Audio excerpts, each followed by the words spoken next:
आपण ସମସ୍ତଙ୍କୁ ସ୍ୱାଗତ କରୁଛି ଲର୍ନ ଇନ୍ 5 ଲାଇନ୍ସ ଚ୍ୟାନେଲକୁ। ଏହି ଚ୍ୟାନେଲରେ ଆମେ 5 ଧାଡ଼ିରେ ଜାଣିବା ମହାପୁରୁଷଙ୍କ ଜୀବନୀ ବିଷୟରେ। ଆଉ ଯଦି ମହାପୁରୁଷଙ୍କ ଜୀବନୀ ବିଷୟରେ ଅଧିକା ଜାଣିବାର ଅଛି, ସ୍ପେସିଫିକଲି ଅଧିକା ଜାଣିବାର ଅଛି, ମୋତେ କମେଣ୍ଟରେ ଜଣେଇବେ। ତାଙ୍କ ବିଷୟରେ ଆମେ ଲମ୍ବା ଭିଡ଼ିଓ ଆଣିବା ଆଉ ସେ ଲମ୍ବା video Odia Pathshala for you ଚ୍ୟାନେଲରେ ପବ୍ଲିଶ ହବ। ହେଲା, ତାହେଲେ ଆମେ ଯିବା ଆଜି ଜାଣିବା ଆଉ ଜଣେ ମହାପୁରୁଷଙ୍କ ବିଷୟରେ 5 ଧାଡ଼ିରେ। କମଲା ସୋହନି 18 ଜୁନ 1911 ମସିହାରେ ଜନ୍ମଗ୍ରହଣ କରିଥିଲେ। ସେ ଜଣେ ଭାରତୀୟ ବାୟୋକେମିଷ୍ଟ ଯିଏ 1939 ମସିହାରେ ପ୍ରଥମ ଭାରତୀୟ ମହିଳା ଭାବରେ ବୈଜ୍ଞାନିକ ଶୃଙ୍ଖଳାରେ ପିଏଚ୍ଡି ପାଇଥିଲେ।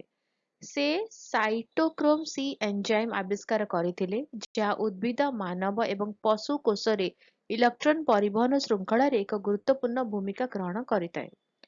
ନୀରା ନାମକ ଖଜୁରୀର ପୁଷ୍ଟିକର ଉପକାରିତା ଉପରେ ତାଙ୍କର କାର୍ଯ୍ୟ ରାଷ୍ଟ୍ରପତିଙ୍କ ଦୃଷ୍ଟି ଆକର୍ଷଣ କରିଥିଲା ଏବଂ ରାଷ୍ଟ୍ରପତି ପୁରସ୍କାରରେ ସେ ସମ୍ମାନିତ ହୋଇଥିଲେ।